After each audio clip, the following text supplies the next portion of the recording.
व्यक्तिचित्रण देवमामा. देवमामा खूपच उंच होता. त्याच्याकडे पाहायला बहुतेकांना मान उंच करावी लागे. मला आठवतं तो किमान 6 फूट 7 इंच इतका उंच असावा. डोक्यावर गुलाबी रंगाचा थोडा कळकटलेला फेटा. त्याच्या कपाळावर पडलेल्या 4 आट्या व त्या आट्यामधल्या रेषा स्पष्ट दिसत. त्याच्या भुवया पांढऱ्या शुभ्र.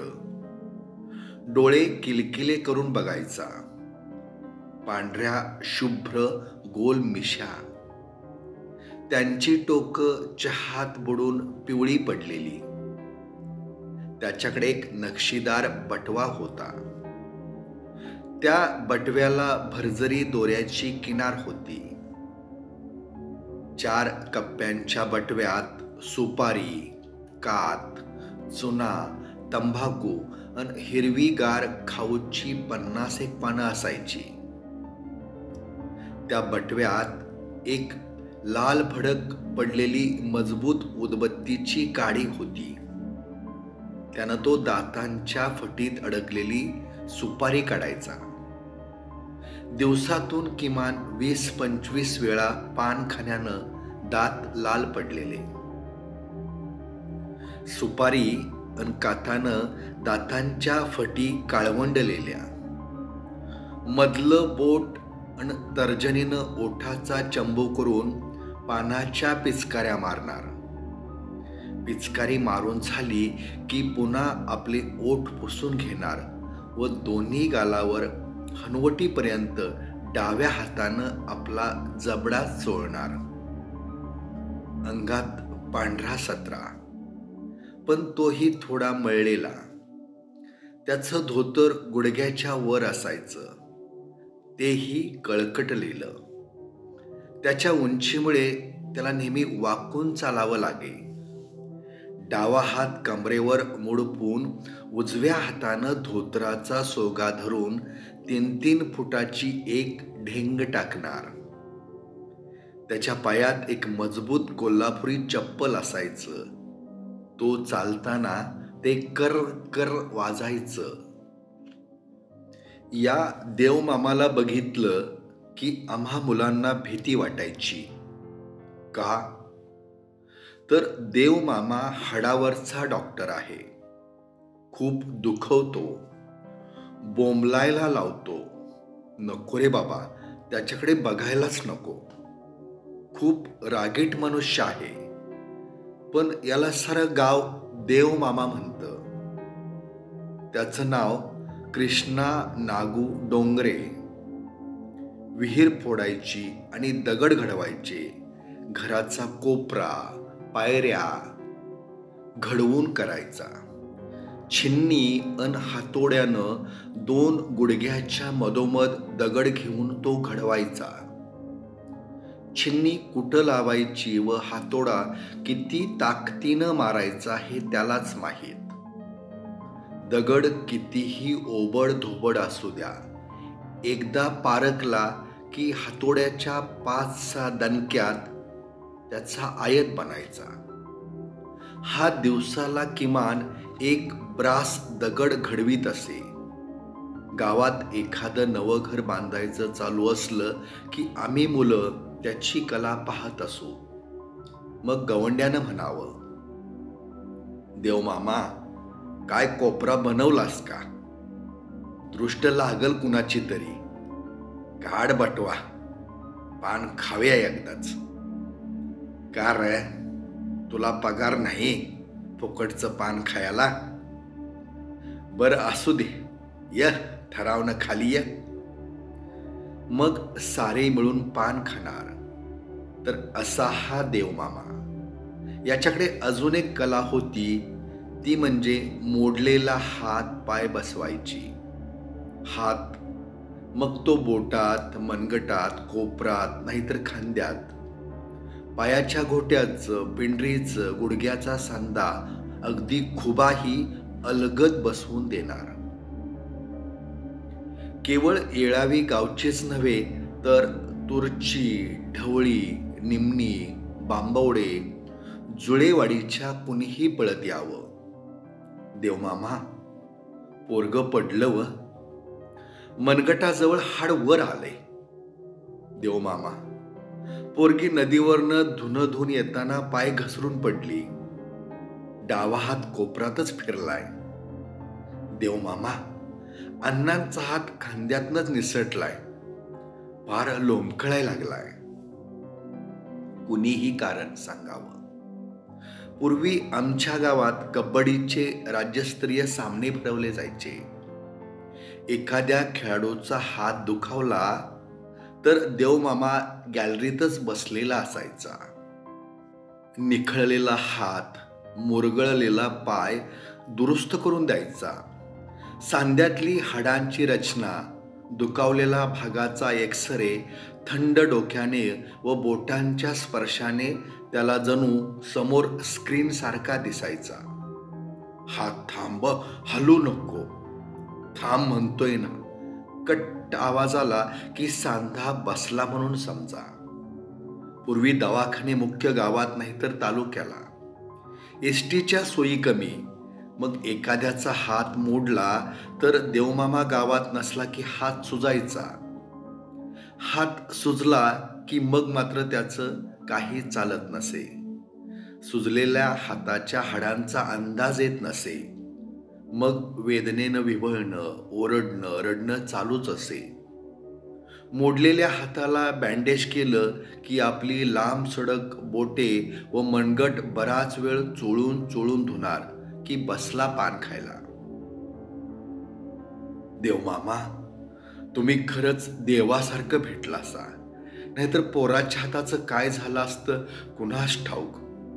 बरं, कौतिक राहू दे. माणसाचा जन्म एकदाच आहे. हातपाय धड तर सगळं धड. जरा जपून र माकडा.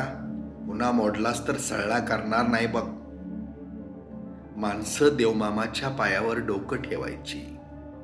मामा, तुमचं काय द्यायचो? माझं देणं म्हणतोयास? तुझी इष्टन करकी माझ्या नावावर.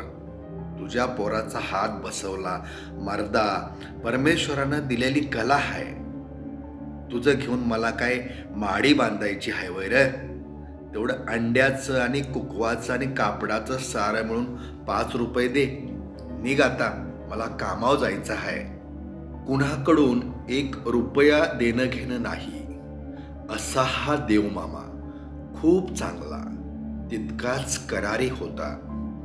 गरीब समाजात जन्माला येऊनही वागणं, बोलणं, रुबाब विचारूच नका. एखादा आगाऊ बोलला तर त्याला चौकातच सुनावणार. जास्त दाट बोलायचं काम नाही. तुम्ही बी माणसंच हायसा आणि आम्ही बी माणसंच आहे. सगळ्याचं रगात सारखंच आहे. मी मोडल्याला सळलं करतोय. मोडायची भाषा मला नग शिकू. भाषा सळली वापरायची. त्याच्याकडं प्रत्येक जाती धर्माची माणसं यायची. एखादा लाजायचा, घाबरायचा. सर पुढं, अरे मी हाडाचा डाक्टर आहे. डागदरला सारी सारखीच. असा हा देवमामा. या देवमामाची अजून एक आठवण. 80 साली मी 5 वर्षाचा असताना दगडाच्या खिळ्यावरून पडून माझा उजवा हात मोडला. आई आबांनी मला देवमामाकडे नेलं.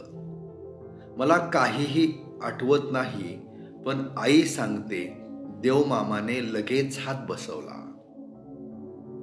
1 अंड, कुंकू यांचा लेप करून पांढऱ्या पट्टीनं हात लपेटून गळ्यात बांधला. ते लाल भडक बँडेज थोडं थोडं आजही आठवतं. 2-3 दिवसांनी पट्टी सोडली. हात व्यवस्थित झाला होता.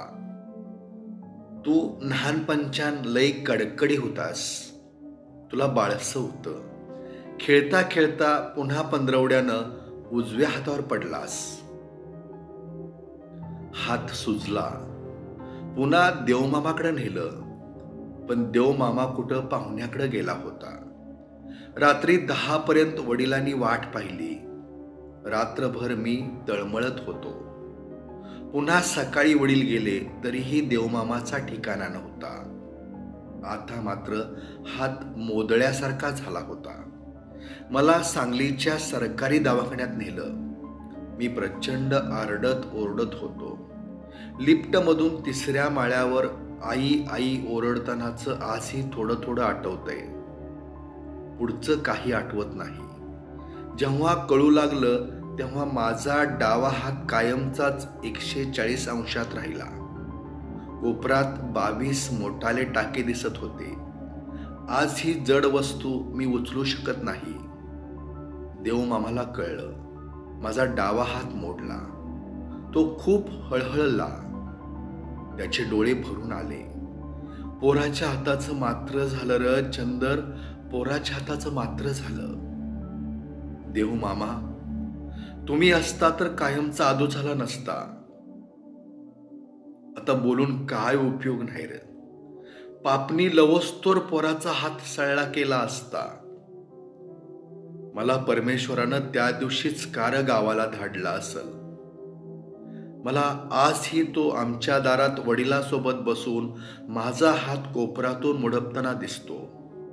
माझा मोडलेला हात पाहून तो जन्मभर हळहळला.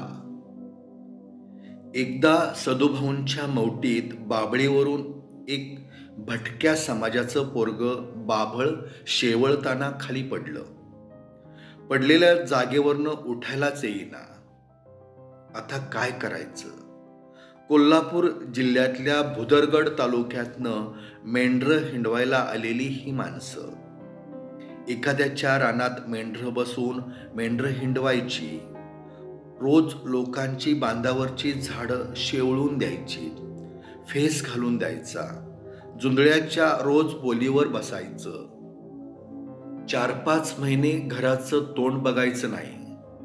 काट्या कुट्याला, ईज वाऱ्याला, सापा किरडाला न भिणारी ही जमात.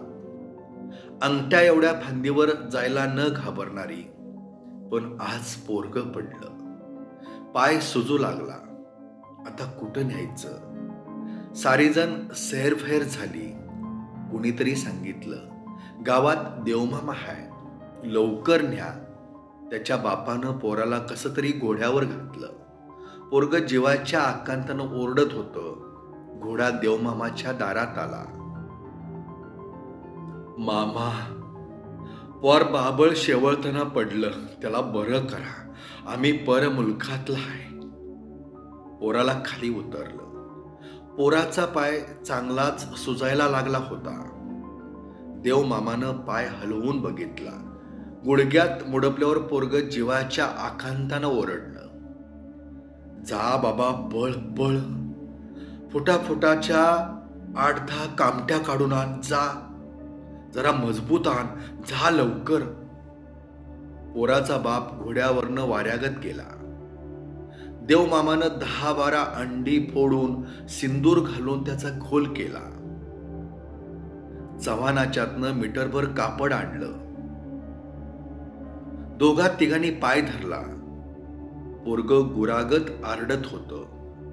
देवमामानं खालून 4 वरून 4 कामट्या घालून पाय बांधला. मोठा बहादर गडी आहेस. आता भ्याचं काय कारण नाही. 10-12 दिवसानं पुन्हा बाबळीवर चढायचं. रडता रडता पोरगं हसलं. अरे गप, रडतू कशाला? तुझा पाय नाही सळला झाला तर मेंढरासनी आण कुठलं र? पोराच्या बापानं देवमामाचं पाय धरलं. मामा, देवासारखं भेटला असा. आमचं काय झालं असतं कुणास ठाऊक. उठ, रडू नकस.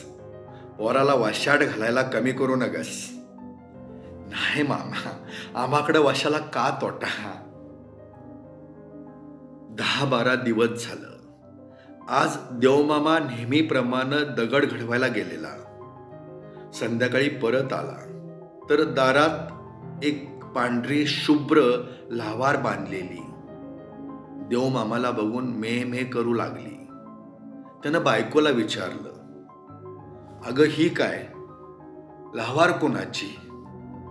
कोण की काय बाई ती पाय मोडलेल्या पोराचा बा दुपारच्या दाराला बांधून गेला. लहावार रात्रभर कळपाच्या आठवणीनं ओरडत होती. देवमामा अस्वस्थ होत होता. सकाळी उठला. लहावार खांद्यावर घातली. मौटीकडे निघाला. नुकतीच पालं उठली होती. 3 दगडांच्या चुली, पुरलेल्या मेका, घोड्याची लीद कुठं गेली असतील? लहावार जास्तच ओरडत होती. त्यानं भाऊंच्या गाड्याला विचारलं, मेंढरं कुणाच्यात बसायला गेली र? देवमामा, ते त्यांच्या भागाला तांबडं फुटायला गेली. लहावार खांद्यावर टाकून देवमामा त्यांचा माग काढू लागला. धन्यवाद.